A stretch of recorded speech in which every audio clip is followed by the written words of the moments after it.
자, 이번 시간은 우리 정비조합입니다. 정비조합은 우리 개발법의 조합도 되게 잘 나오지만 정비법 조합은 또 거의 100%. 그럼 일단 조합이 몇 개냐? 사업이 세 가지긴 한데 주환경 개선 사업은 조합이 없죠.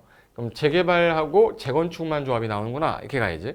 재개발 조합, 재건축 조합. 그러면 이것도 도시개발법과 똑같이 조합설립 인가를 받고 나서 30일 내 주된 사무소 소재지에 뭐 해야 돼요?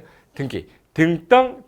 등기함으로 성립하는데 얘네는 특이하게 유사명칭 사용 금지가 있어요. 기획부동산이 많이 해서 정비사업조합은 이들만 써야 되고 다른 사람은 하면 안 돼요. 그래서 요거 지금 기억해 두셔야 되고, 그 다음에 요 서면동의서를 작성할 때 조합설립 인가에 해당하는 때에는 시장군수 등의 대통령 영이 정하는 바에 따라 검인한 서면동의서를 사용하여 해야 되지, 검인받지 아니한 서면동의서는 소용력이 없다. 요 지문은 아직 안 나와서 한 번 정도 읽어 두셔야 될 것 같아서 제가 설명 잠깐 드렸고, 그 다음에 밑으로 내리면 요거 하나 보셔야 돼요. 이게 재개발이든 재건축이든 이거는 조합의 원칙이라는 얘기는 시장군수 등 주공 등 지정개발자가 아닌 자다 그러면 무조건 조합이 하는 거예요. 그때는 토지 등 소유자로 구성된 조합을 설립해야 되는데 재개발은 20명 미만이면 토지 등 소유자 단독도 가능하죠.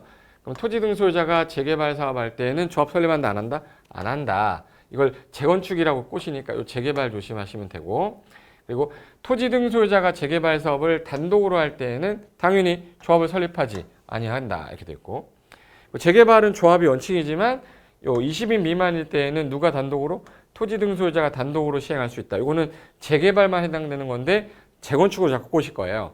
재건축으로 넘어가지 않으시면 돼요. 그 다음에 뒷페이지 한번 가볼게요.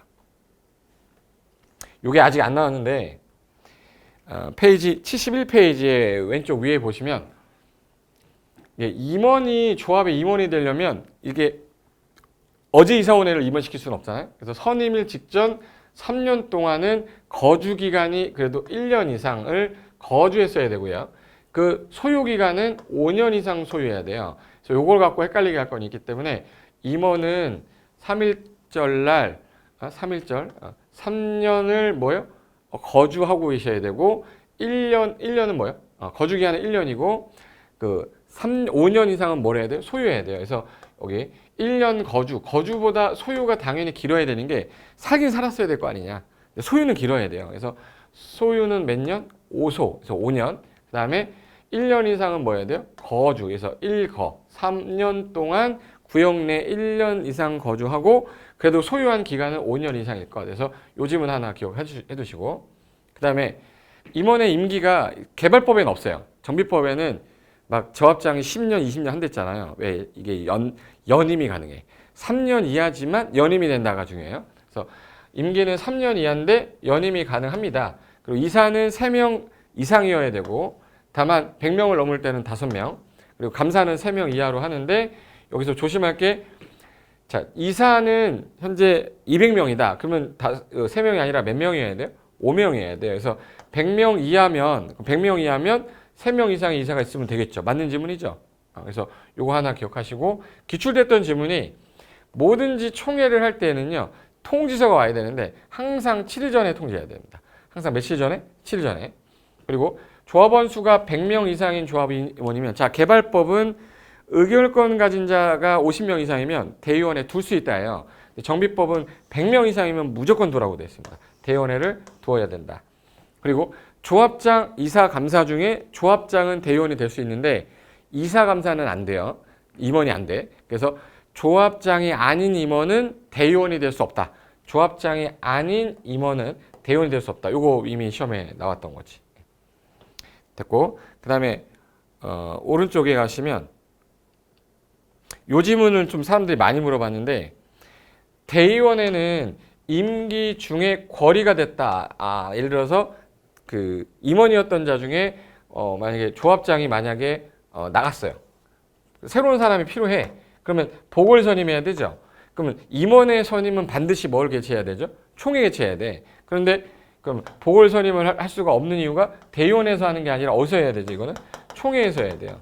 그래서 이거 맞는 질문입니다. 그래서 대의원에는 거리돼서 조합장이 빠졌으면 새로 선임할 때 대의원에서 할 수 없다. 반드시 뭐 해야 돼요?